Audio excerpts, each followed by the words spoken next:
అందరికీ నమస్కారం. నేను మీ నాగబాబు. గురు బ్రహ్మ, గురు విష్ణు, గురుదేవో మహేశ్వర, గురు సాక్షాత్ పరబ్రహ్మం, తస్మై శ్రీ గురవే నమః. అది హిందూ సాంప్రదాయంలో గురువుల్ని దేవుడితో పోలుస్తూ విద్యార్థులకు బోధిస్తారు.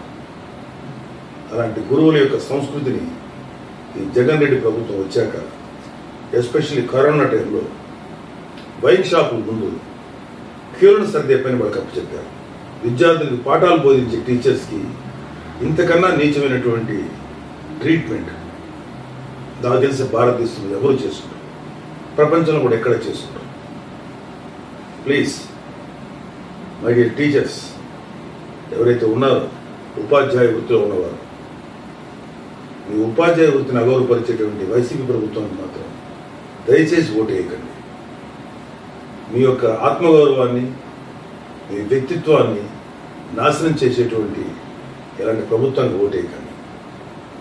కూటమి ప్రభుత్వం గురువులకి గౌరవనీయమైన స్థానం, సముచిత స్థానం కల్పిస్తుంది. మీకు అన్ని విధాలుగా ఉపయోగపడేటువంటి ప్రభుత్వం రేపు రాబోయే కూటమి ప్రభుత్వం. దయచేసి మీ ఓటుని కూటమికి వేయండి. నీచమైనటువంటి సంస్కృతి కలిగినటువంటి వైసీపీ ప్రభుత్వాన్ని మాత్రం వేయకండి. గురువుల్ని ఇంత అవమానించినటువంటి వైసీపీ ప్రభుత్వాన్ని మాత్రం మర్చిపోయి వాళ్ళకి ఫేవర్గా ఓటు వేస్తే అది చాలా పెద్ద పొరపాటు అవుతుంది. Please remember.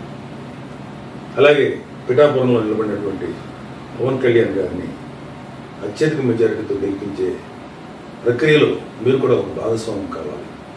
పవన్ కళ్యాణ్ గారిని గెలిపించండి. కూటమి ప్రభుత్వం వస్తే మీకు చాలా మంచి జరుగుతుంది. Please believe me. జై హింద్, జై జనసేన, జై తెలుగుదేశం, జై బీజేపీ. నమస్తే. Subscribe our Spy News Live channel for more updates.